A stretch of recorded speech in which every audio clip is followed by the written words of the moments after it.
gravado nos desvairados estúdios da Unigran, direto de Dourados, interior do Mato Grosso do Sul, a cidade que apoia a ida de Faísca e Fumaça para o BBB 22. Esse é o seu podcast Direito do Mato. Aqui é Fabrício Brown e eu estou igual a Tim, cheio de planos, mas nenhum presta. Aqui é o professor Vinícius de Almeida, pareço legal, mas discuto com criança. Acredita nisso. Eu sou o professor Fernando Machado. Sede misericordiosos como vosso Pai. Não julgueis e não sereis julgados. Não condeneis e não sereis condenados. Perdoai e sereis perdoados. Viu, Vinícius? Perdoa as crianças. Perdoa as crianças, né? E pessoal, começando mais um episódio de Direito do Mato, agora nesse formato de live, iniciando com aquele agradecimento a você que acompanha o nosso projeto, sempre está aí interagindo com a gente, enviando sugestões, enviando comentários, para que a gente possa aperfeiçoar mais e mais esse nosso trabalho. Fica aquele muito obrigado. Obrigado também à Unigran por oferecer esse estúdio sensacional e ajuda única do grande Paulo. Se você ainda não é o nosso seguidor nas redes sociais, nós pedimos para que você nos siga, né? Que curta a nossa página no Facebook, se você ainda é um daqueles que utilizam o Facebook, que nos siga no Instagram e que, sobretudo, que inscreva-se no YouTube para que acompanhe os nossos episódios na íntegra, né? Lembrando que nós temos ainda disponível, Paulo, pode cortar para a câmera 16. Nós temos ainda a nossa exclusiva caneca do Direito do Mato. Um brinde um pouco esticado aqui, mas para mostrar que a nossa caneca do Direito do Mato é um sucesso de vendas. Hoje o nosso programa, eu não esqueci de dizer como é que se compra a caneca do Direito do Mato, né? Entre em contato pelas nossas redes sociais que a nossa equipe irá passar as informações necessárias. Professor Vinícius, professor Fabrício, hoje nós temos mais um programa Ações que não deveriam ter sido propostas, parte 2. Né? A missão. E temos aqui vários assuntos muito interessantes. Vamos começar aqui. Professor Fabrício, qual é a nossa primeira ação que não deveria ter sido proposta? Essa é uma colega fiel do Fernando, fiel que caiu da cadeira, processa a igreja e juíza critica mimimi. Uma festa de novena em louvor a São Geraldo, que aconteceu em Goiânia, trouxe mais dor de cabeça do que bênção a uma fiel. Durante o evento religioso, a devota caiu da cadeira da congregação e acionou a justiça terrena pedindo dano moral pela tribulação. Na ação contra a Arquidiocese de Goiânia, a mulher afirmou que, como em todos os anos, compareceu à festa religiosa em louvor a São Geraldo. Nesse último evento, caiu da cadeira e não foi acalentada pela equipe sacerdotal. Postulou, então, reparação material, estética e moral. Ao apreciar o caso, a juíza negou os pedidos da autora porque entendeu que não houve comprovação de negligência ou imprudência da arquidiocese. Abre aspas, nenhum pároco colocaria uma cadeira propositalmente com o intuito de provocar a queda de qualquer de seus fiéis. A juíza também frisou que não houve prova de que a cadeira fosse defeituosa ou que não comportasse o peso da fiel. Além disso, a magistrada fez uma pergunta retórica, abre aspas, quem nunca caiu de uma cadeira nos pisos escorregadios das igrejas primevas ou até em sua própria residência? Não seria o fato de ter sido num evento religioso que transformaria de per si o lamentável? Para a magistrada, é contraditório a fiel litigar contra a casa de seu pão espiritual e citou até trecho bíblico em seu voto. Os textos sagrados bem reverberam o que aqui se fundamenta, a exemplo de Jesus, integrante da Trindade. Orienta a dar a outra face quando alguém bater em você. Quiçá em interpretação teológica quanto ao ato nem voluntário é. Então a gente não concordo com o argumento da juíza com relação a essa comparação com o cristão dar a outra face. Não faz sentido. Ela caiu da cadeira. Ela teria que fazer o quê? Cair de novo da cadeira? Não entendi o argumento. Eu embargaria a decisão neste trecho. Houve foi obscura nesse sentido. A interpretação da juíza com relação ao trecho da face aqui na pregação de Jesus, ela não fez sentido para mim, né? Eu embargaria nesse aspecto. Eu acho que ela viu o pecado, o erro onde não houve, né? Então, E a juíza, pelo jeito, já caiu na igreja, né? Porque ela fala, quem nunca caiu de uma cadeira nos pisos escorregadios das igrejas primevas. Imagino que ela estivesse ali fazendo talvez a sua catequese, né? E ali acabou caindo. Verdade. Então ela já escorregou. Alguns pontos que nós temos que destacar aqui nesta decisão, né?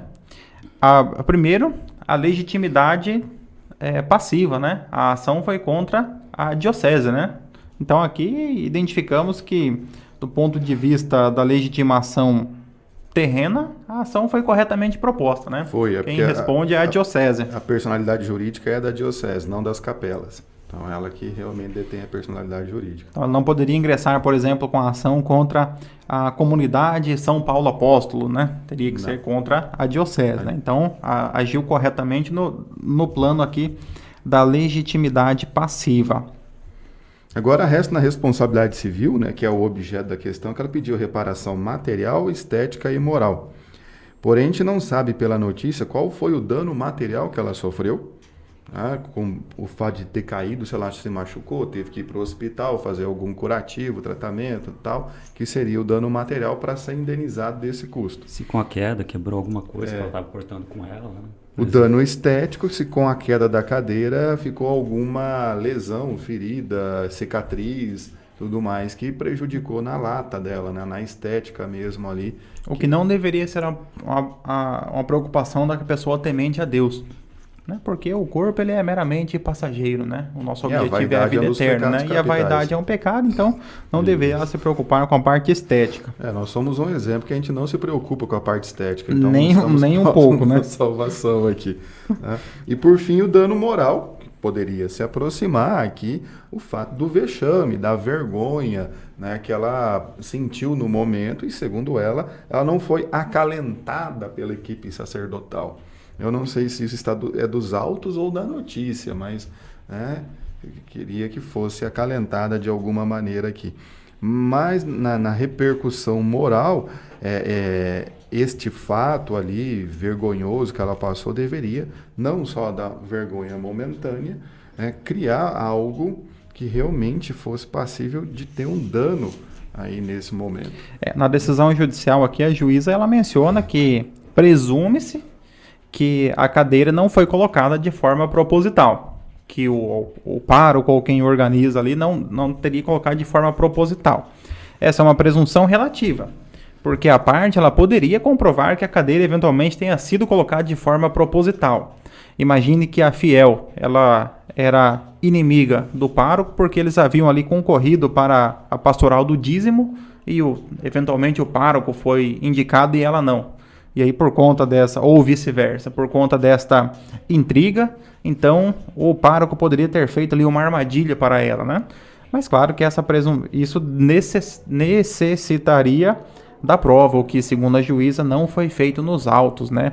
A responsabilidade aqui, ela não foi reconhecida porque não houve a comprovação dos danos, dos efetivos danos alegados pela autora.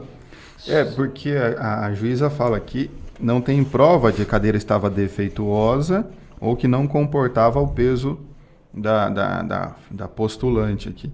E a questão da reparação civil, ela envolve justamente a ocorrência de um dano, né? Mas esse dano decorrente de uma ação voluntária ou omissiva, uma ação ou omissão do causador e um nexo de causalidade entre a ação e o dano. Em relação ao peso do fiel, eu tenho uma postura preventiva, né? Que ali, normalmente as cadeiras que são disponibilizadas não são assim a melhor do mercado, né? Então nessas situações eu sempre coloco duas, né? Assim, por exemplo, ali em Douradina, na missa da Santa Filomena, eu sempre opto por colocar duas cadeiras, porque para minimizar o risco, né? Até para não precisar ficar sentado igual o gordo fica com as pernas travadas na cadeira de plástico e sai cansado da missa, né? É verdade. Então já tem essa postura, né? A gente sabe. Vendo essa notícia aqui, eu fiquei pensando, mas será que a legitimidade passiva estaria de fato correto nesse caso? Porque assim, como vocês sabem, eu infelizmente não sou uma pessoa muito... conhecedora de assuntos religiosos, mas você é pagão. Não é o mochila de criança que dá rasteira, né, gente? Pode ser o mochila de criança que tentou. Poderia ter processado, né? Ou a omissão, né, da arquidiocese de não expulsar o mochila de criança de dentro da igreja. Eu perdi essa referência, eu não O entendi. mochila de criança é o capeta. Ah, tá. Então é o nome. Lá em Mambai nós conhecemos por outros nomes, né? É Satanás, o inimigo, o capiroto. Sete pele. Mas não por mochila de criança. Bom, Isso é moderno, tem que ter mais evolução. eu tô tentando me inteirar aqui. Mas isso aí, por mais que não deu certo aqui para ela, fica interessante porque deixa aqui pra gente a lição, né, que cabe ao autor a comprovação, pelo menos em primeiro plano, dos requisitos, né, da responsabilidade civil. Os artigos 186, 927 do Código Civil, que vão falar da responsabilidade. Nesse caso, necessário que se demonstrasse ali tanto a ocorrência do dano quanto o nexo causal, né, da queda com o dano. O que normalmente não é fácil de se provar, né? Então, como é que ela poderia provar aqui? Através de um laudo médico que afirmasse que em decorrência daquele acidente ela sofreu uma lesão permanente, uma sequela que fosse ali indenizável, né? Além de demonstração da responsabilidade em relação à organização do evento, uma vez que a cadeira poderia ser considerada como um caso fortuito. Não, ou se a Não era de cadeira é sabor. defeituosa, a ação poderia ter sido proposta contra o fabricante da cadeira. A cadeira tem, geralmente, indicação do peso que ela suporta. Então, é possível, nesse caso, contra o fabricante. Mas aqui que você falou, Fernando, isso serve para qualquer um que sobre responsabilidade civil guardar um número de 3 artigos, assim, que resume toda a responsabilidade civil. 186, 927 e 944 do Código Civil. Que um é o ato ilícito, o outro é o dever de indenizar e o outro é o valor da indenização. Então, já dá um resumo, né, de um semestre inteiro. Tem 3 artigos aqui. Mas temos uma outra notícia, não é? Advogado vai à justiça para encerrar BBB 21 com urgência e tem pedido negado. O BBB 21 chega ao fim em 4 de maio, data que será definido quem vai levar o prêmio de 1,5 milhão. Mas A gente tinha que ter atualizado o começo da É notícia. verdade, né? Porque já acabou, né? Ganhou a menina lá. Mas o advogado Felipe Neves Fingindo que não sabe, ninguém tentou acabar com o programa antes do tempo. Estava torcendo para o Fiuk, que ele está passando por dificuldades. Antes do tempo e entrou com um pedido de urgência na justiça para interromper o reality da Globo em março, quando o governo e a Prefeitura do Rio adotaram medidas de restrição no combate à pandemia. A solicitação foi negada pelo juiz de plantão. O advogado solicitou ainda que a Globo fosse multada em R$10 mil por dia em caso de descumprimento. O pedido de urgência foi encaminhado ao cartório do Plantão Judicial do Rio de Janeiro, órgão responsável por analisar ações que demandam decisões rápidas. O juiz Marcel Laguna Duque Estrada, no entanto, negou o pedido sem analisar o mérito do caso. Segundo o magistrado, as normas do Tribunal de Justiça do Estado proíbem o plantão judiciário de decidir esse tipo de solicitação. No presente caso concreto, a pretensão autoral não se reveste da urgência configuradora de possibilidade de dano irreversível ou de difícil reparação, afirmou o juiz, afastando a competência plantonista com base nas normas procedimentais acima citadas.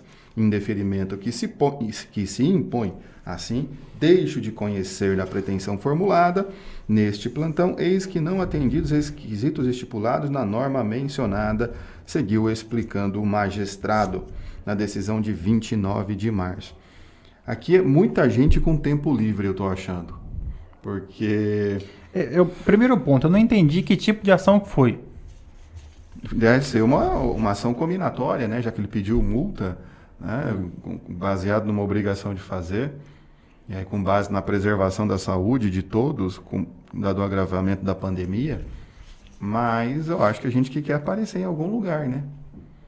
Não, nessas ações que a gente tem encontrado mais ou menos é isso, gente com tempo livre querendo aparecer em algum site de notícia. Só que aqui é importante que o juiz, como a própria notícia fala, ele não analisou o mérito, ele acabou julgando sem essa análise porque o caso não se adequava àquelas situações de plantão. Contudo, se eu porventura fosse um magistrado desse caso, eu julgaria com base o mérito nessa questão. Porque eu entendo que esse tipo de ação, ela violaria um princípio, que que é o princípio da supremacia do interesse público sobre o privado. Porque esse infeliz aqui queria acabar com um dos poucos prazeres do entretenimento digno do povo brasileiro, que é o Big Brother Brasil 21, e perdêssemos a oportunidade de ver a Juliette como campeã. Então, com base no princípio da supremacia do interesse público sobre o privado. Aí eu acho que aquilo, Fernando, que a gente já estudou no mestrado, isso aí é interesse do público, né? Não público. Mas tudo bem, Vinícius, eu sei que você é um grande fã de Big Brother e já se inscreveu para a edição 22. Não posso. Hã? Você não pode? Não, deixa meu passado reservado. Tá, tudo bem. Mas a principal questão nesse tipo de ação, quando pede questão de urgência, né, a parte deve comprovar a questão da urgência, porque que o juiz tem que decidir isso dentro do plantão judiciário para essa relevância, não só o direito, mas a urgência da decisão, de passar por cima de todas as etapas do processo. Né? Aqui eu acredito que o juiz, ele foi, de certa forma, ele foi estrategista na decisão. Negou o pedido liminar, então verificou que não estão reconhecidos os requisitos ensejadores da tutela de urgência, volta para a fila de processos e já encerrou o BBB. Perdeu totalmente Perdeu o objeto, a ação, né? Perdeu o objeto. Perde o objeto. Então, até parente do nosso colega Fernando, o juiz, tem esse tipo de ação assim, infundada, deveria ter tomado uma multa, no meu sentido, esse advogado aqui, Felipe Neves. Porque no caso dele, acho que o primeiro ponto, ele não tem legitimidade ativa, né? Porque o que ele colocou aqui seria a preservação de um interesse difuso, que seria a saúde pública, né? Então, não teria ele como particular, a não ser que ele utilizasse de uma ação popular, no qual o cidadão seria legitimado. Mas qual a questão? Mas também não tem a questão do dano aos princípios da administração pública, né? Então, é uma ação que não tem... que ela poderia ter sido decidida talvez ali já sendo afastada de plano, né, indeferindo ali a petição inicial, uma vez que ela não parece processualmente que ela se revista dos requisitos necessários. Mas o juiz, é aquilo que você falou, ele pegou uma questão procedimental do TJ do Rio de Janeiro, que o plantão ele é utilizado somente para casos urgentes e isso ele não vai apreciar. Então, ele tirou dele, e aí dentro dos outros processos, o BBB acabou, provavelmente em outubro desse ano, quando chegar para ser apreciado, vai ser indeferido por perda do objeto. Então, a decisão realmente estratégica do juiz aqui. Que não é caso nem de tutela de evidência, nem de urgência. Estava substituindo uma vara que nem é dele. Falou, não, vai... Plantão é rodízio de juiz, né, no plantão. Então, essa vez é você, essa vez é o outro. O juiz, ele foi de certa forma, pelo menos ele pega uma ação dessa e fala, olha só que caso interessante, vamos se distrair. Olha que coisa legal para ligar no meu dia. Enquanto isso, fica um pedido de alimentos preso ali na fila, enquanto o cara está decidindo se o Big Brother fecha ou não. Um HC lá, né? O HC para soltar alguém e o cara decidindo o Big Brother no plantão judiciário. Mas conta como foi a final do BBB, professor Vinícius. Foi emocionante? Foi o resultado que você esperava? Eu não assisti, na verdade. Aí depois... Mas foi justo. Foi justo? Foi justo. Você não é daquela corrente que Gil do Vigor deveria ter ido para a final? Cara, deveria, mas a vida é uma imprevisibilidade, né? Então... Ainda mais com votação pela internet. Eu acredito que tinha que ter o voto impresso, porque pode ter sido fraudado. E tem sugestão até de voto por CPF, para cada um votar uma vez só. Na prática, o brasileiro leva mais a sério a votação do Big Brother do que a votação, do que o processo eleitoral dos mandatários, né? Tem mais envolvimento, muito mais preocupação do que o voto... Se você ver, o pessoal ficou muito mais organizado, né, para votar no BBB do que se organizar para votar em eleição de prefeito, presidente. É interessante. Até porque vai votar para prefeito e presidente, a gente tem que ir no domingo, né? Tremenda sacanagem isso. Podia ser um dia de semana normal, sem parar o trabalho, nada. Você vai lá, vota. Online, né? Hã? E não é online. Não é online. Bom, aí se for online, ferrou o Brasil também. poderíamos adaptar de uma forma interessante, né? Pega os candidatos a vereador, coloca todos trancados na Câmara e a gente vai votando, né? Vai observando e votando.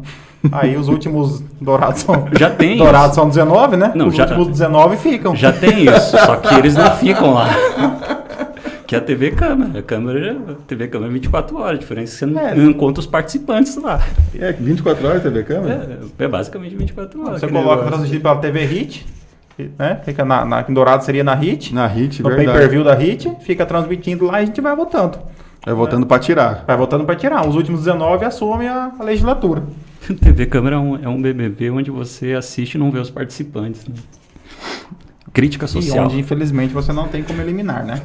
Bom, aproveitando o tema aqui social, online, na verdade, vamos aqui para a próxima notícia. Juíza nega pedido de indenização de gamers banido no jogo Tibia. A juíza de direito Andréa Maciel Pachá, da 32ª Vara Civil do Rio de Janeiro, negou o pedido de indenização de 17 usuários contra o jogo online Tibia e contra o portal UOL, que comercializa a plataforma. Os jogadores tiveram suas respectivas contas excluídas no ambiente virtual do jogo e solicitaram indenização por danos morais e materiais. Na decisão, a magistrada observou que os usuários se limitaram a juntar prints de tela do qual consta uma lista de usuários do jogo Tibia supostamente excluídos, mas não a vinculam à titularidade de qualquer um deles. A magistrada considerou ainda que os gamers não comprovaram terem procurado as vias administrativas para resolver o problema, nem informaram se entraram em contato com a mantenedora do jogo para conhecer os motivos da exclusão. Para a magistrada, imaginar que um avatar e o mundo no qual ele vive virtualmente se constituem direito existencial a ser protegido pela potente e essencial rede de direitos humanos fundamentais é pretender incluir na fantasia o acesso à justiça, proteção civilizatória essencial para a vida em grupo na vida concreta e real. Dessa forma, julgou improcedente o pedido dos usuários. Nessa última parte, eu acredito que a magistrada ela não é conhece muito a realidade hoje dos jogos online, né? Não é gamer. Não é gamer, não sabe que o pessoal ali tem nos LoL, Dota, Fortnite, Free Fire, etc. Eles vão adquirindo skills, habilidades, eu não sei como é que chama, as skins também, as vestimentas e tudo isso tem preço, é caro. Chama de roupinha. Roupinha. Vai falar a língua dos gamers, né? E tudo isso tem um preço realmente e valor monetário. Você pode negociar essas questões. Então essa questão do avatar, avatar do mundo virtual e essa confusão do mundo real, em termos de valor mesmo e direito a ser protegido, não tem mais diferença. Porque tem valor econômico e também é um direito a ser protegido. Esse é um daqueles campos que o direito ele já não mais tem condições de... Ou ele precisa passar por um processo de revisão de alguns conceitos para que ele possa atender a esta realidade. É a mesma questão que nós podemos colocar em relação aos perfis, né? Por exemplo, um perfil no Instagram. Um perfil no Instagram para uma pessoa comum do povo é um perfil em uma rede social que ele pode ali, perdendo o acesso, ele pode obter um outro. Embora você vá discutir a questão de que ele tinha ali fotos, registros de momentos, que tenha um valor sentimental, né? Agora, os perfis, assim como os jogos, hoje eles têm uma projeção econômica muito significativa. De modo que eles saem, então, do mero âmbito da fantasia, como seria, e passam a compor o patrimônio jurídico do interessado. Então, se você tem ali um perfil desses que muitos usuários eles vão adquirindo certas habilidades e comercializam esses perfis, depois ele volta, começa de novo e vende mais uma vez e assim ele ganha vida, né? Ele também vai adquirindo, jogos de guerra e etc, determinadas armas e tal, ele pode vender isso para outras pessoas e tudo mais. Tem uma plataforma de jogos muito... Ele é rudimentar, vou falar assim, que é o Roblox. Extremamente com gráficos simples e etc. Muito leve para jogar, joga em celular, joga em qualquer computador, tudo. Basicamente, a criançada gosta de jogar. Criançada mesmo. da tenra idade, assim, e tudo. E é uma plataforma que permite que os usuários criem os seus jogos, dada a facilidade que é. Então, criem os mapas, os tipos de jogos, jogo de tiro, jogo de carro, jogo de tudo. Criem cidades, estilo SimCity, estilo The Sims, vão criando os jogos. E isso monetiza. E o jogo tem uma moeda, o tal do Roblox. Sei tudo isso por causa da minha filha mais nova. O tal do Roblox. E com essa moeda, você vai conquistando essa moeda, você vai comprando, eles negociam, tem um carro, vende o carro para outra pessoa, para outro jogador, aquele dinheiro compra outra coisa e tal, e você pode colocar dinheiro para ter o Roblox ou ir conquistando ele dentro do jogo. E isso é um exemplo, você tem em várias outras plataformas isso. E as pessoas vão conquistando e vão tendo renda com isso. Nesses jogos também, para tornar até assim uma coisa mais atrativa, eles criam os itens raros. Isso. Que daí custa uma nota violenta. Esses dias meu irmão estava com um boleto ali para que eu pagasse, que o favorecido tinha um nome árabe. Então provavelmente era alguma coisa nesse sentido, né? Era um item raro. Estava assistindo uma entrevista do Gaules que vendeu um item raro, não sei o que, de tal coisa, por não sei, acho que foi 25 mil reais e tudo. E eu aqui dando aula para ganhar vida. Mas não quer dizer que você ia conseguir conquistar isso no videogame também, né, Fernando? Aquele lá conseguiu. E tanto é que hoje tem campeonato, hoje tem empresas que contratam equipes e pagam jogadores e tudo para jogar online, criam tudo isso, patrocinam, aquelas que fazem aqueles teclado tudo colorido que brilha e tal, patrocinam jogadores. Eu estava vendo, não é só jogador, eles também contratam treinadores. Normalmente assim, quando o jogador atinge uma certa idade, aí ele vira treinador, que nem futebol. Chega uma certa idade, o cara começa a treinar. Que eles chamam hoje de e-sports, né? E-sports. Então, e tem até a rotina de treino, de jogo, de alimentação, não sei o que, etc. É um outro mundo e o direito está lidando com isso. A dieta é Doritos, né? Que é o que meu irmão come, né? Alimentado à base de Doritos e... eu não sei, os profissionais eu não sei. Como é que está o nível da profissionalização, mas eles são considerados atletas, se consideram todos atletas, etc. Na minha época a gente jogava, né, era Enduro e River Ride. Então, professor Fabrício, analisando desse modo, podemos dizer que você tem um perfil de atleta, então. Eu tenho, tranquilamente. Tranquilamente tem um perfil atlético. Eu jogo dama e dominó. Outra coisa que pesa aqui, que seria em favor desses jogadores, é porque é Tibia. Tibia teve um tempo que era o auge, era um jogo online assim, um dos mais importantes que você tinha. Então tem toda aquela coisa que, dependendo da conta do cara, justamente num jogo que é o mais jogado naquela época, realmente ela acaba tendo não só um valor patrimonial importante, mas também... É que o jogo Tibia ele é um estilo de RPG, né? Então você tem lá a sua trupe, Mundo Livre, né? Que eu acho que chama. Guilda, né? É Mundo Livre, cara. Sua galera. E aí você vai fazendo a sua jogada e etc. E vai crescendo, cada vez vai indo mais e tudo.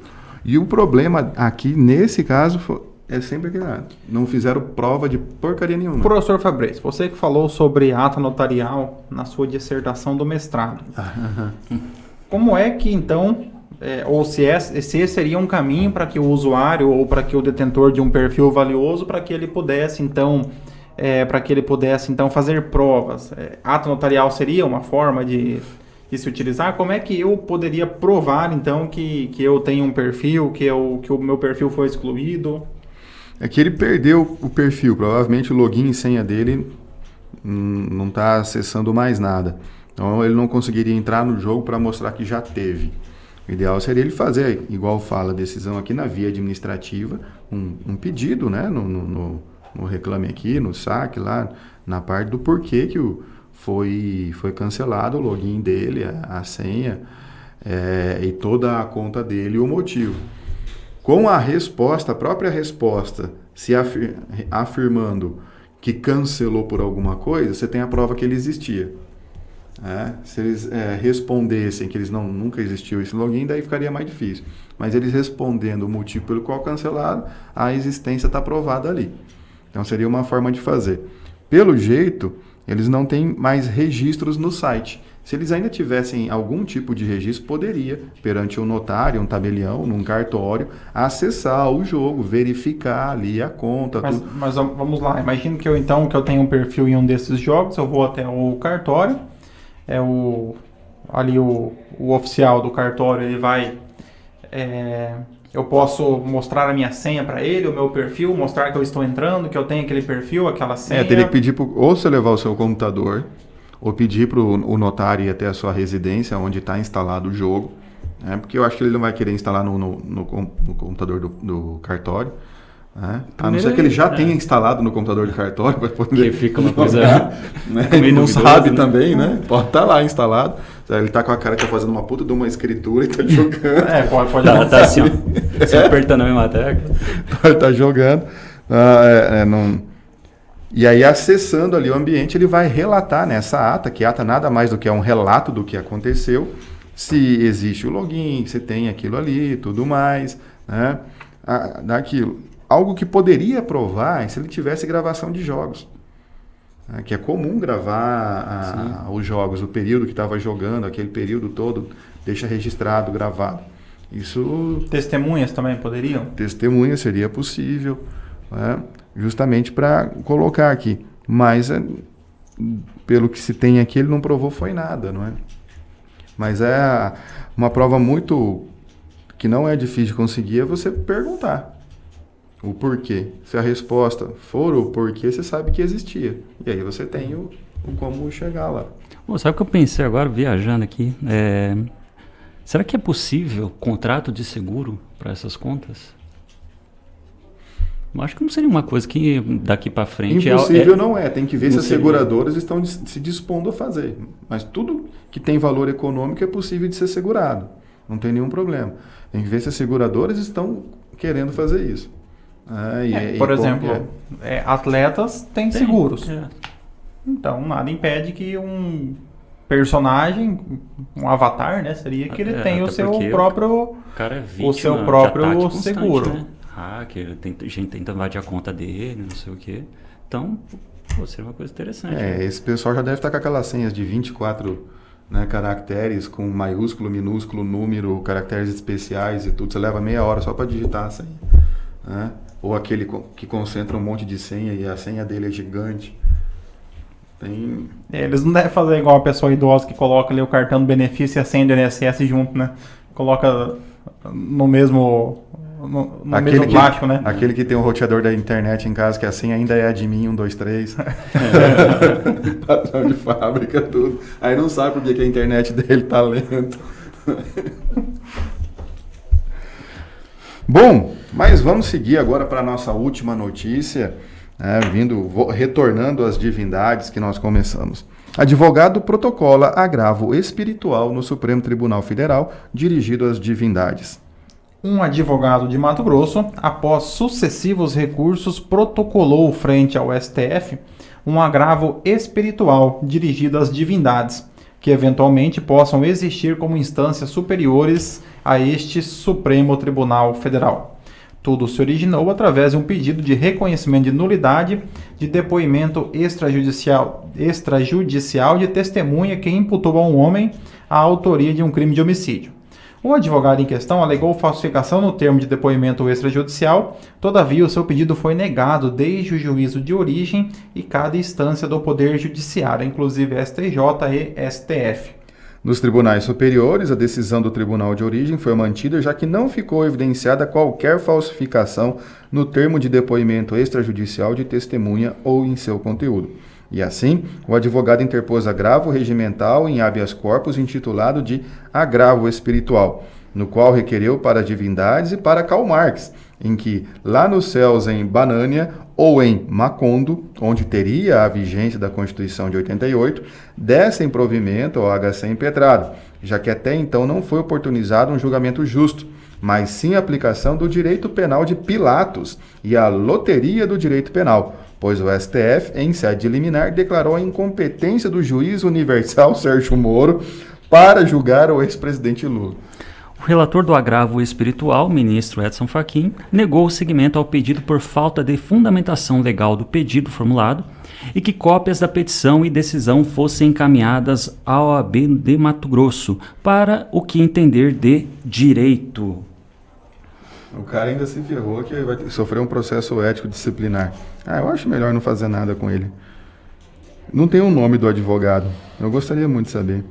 Eu queria saber onde fica Banânia e Macondo. Isso que eu ia perguntar para vocês. Em que lugares em que Karl Marx é uma divindade. No mínimo ele foi criativo. Temos que reconhecer que ele foi criativo na sua fundamentação. Eu acho que esse advogado Foi um liquidificador de ideias. deve ser colega de turma do advogado do Acre que entrou com a ação daquela associação do Amazonas lá para liberar a maconha e a cocaína. E aquele do Homem-Aranha, né? Não, Superman, né? Que nós fizemos do outro. Superman. Esse pessoal Outro deve se episódio. conhecer. Deve ter um grupo no Deve WhatsApp ter, só deve desses ter. advogados. Deve ter um grupo, sim. O agravo espiritual, de certa forma, é uma medida muito utilizada, né? Quem nunca pediu ajuda para um santo, né? Isso a gente pode fazer.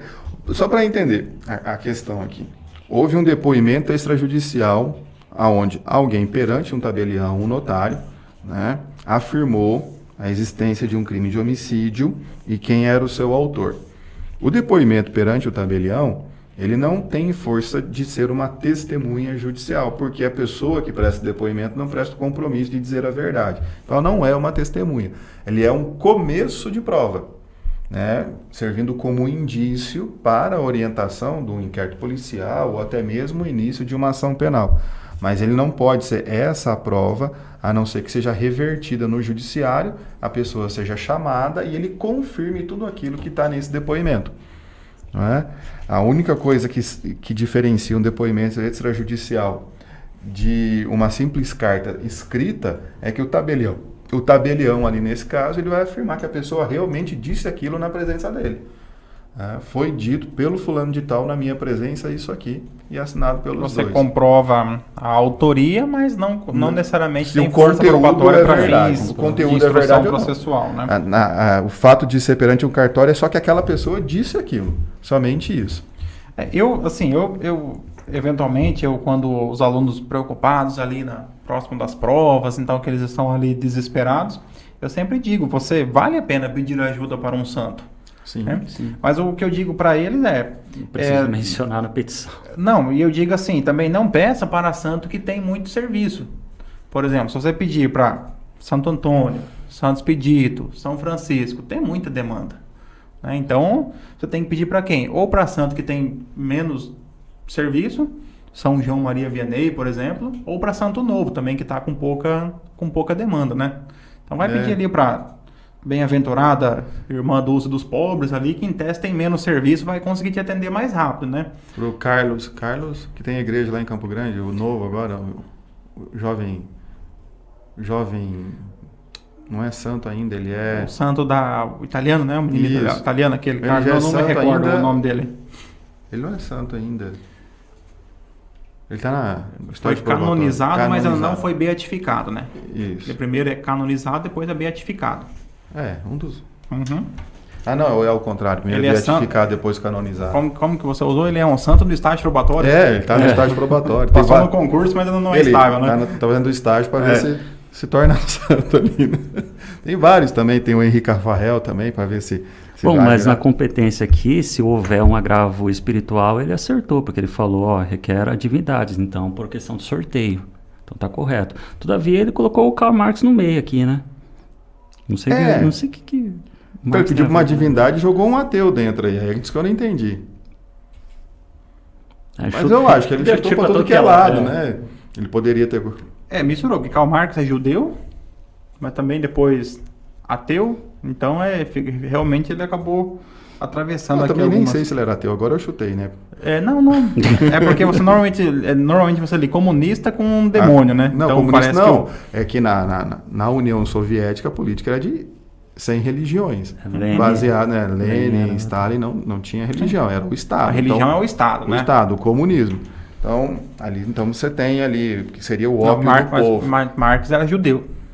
Sim. Mas aí eu já não sei se ele Mas era aí também. acho que também não fazia mais sentido, né? Colocar o cara aqui, né? no meio do endereçamento. Porque ele joga Karl Marx e fala de Pilatos também, que foi quem condenou Cristo, que lavou as mãos, né, deixando Cristo ser condenado à morte na cruz. O que esse advogado consumiu, nós nunca saberemos, né? Porque até agora eu hei de pesquisar aonde fica Banânia e Macondo, lugares aonde teria vigência a nossa Constituição Federal de 88. Que eu achei que era só no Brasil também que ela tinha vigência. Eu fico com dó de Banânia e Macondo nesse sentido. Essa é chamada extraterritorialidade. Irmãos e irmãs, chegamos ao fim de mais um episódio do Direito do Mato. Esperamos que esse episódio esteja do seu agrado e esperamos também que você nunca protocole uma ação como essa das que nós tratamos aqui em nosso episódio. Fica o nosso agradecimento a você que nos ouve, que nos acompanha, que dá a sua opinião, que nos ajuda a sempre melhorar, a buscar aqui a melhora do nosso podcast Direito do Mato. E fica também aquele convite, conheça mais o nosso projeto, assista e ouça os episódios anteriores no nosso canal no YouTube e também nas redes de streaming como o Spotify. E também acompanhe a gente lá nas redes sociais, tanto no Instagram como no Facebook. Lá é um espaço aberto para, se você quiser, pode ficar à vontade e mandar qualquer sugestão, qualquer comentário temas também que a gente traz aqui para trabalhar e enriquecer mais e mais esse podcast. O nosso podcast. Isso aí que o Vinícius falou. Nos acompanhe em qualquer mídia de podcast. Deezer, Apple, Google, Olá e todos esses aí nós estamos espalhados. Agradecemos a cada um de vocês que ouve. Tenham todos uma ótima semana, um grande abraço e sejam felizes.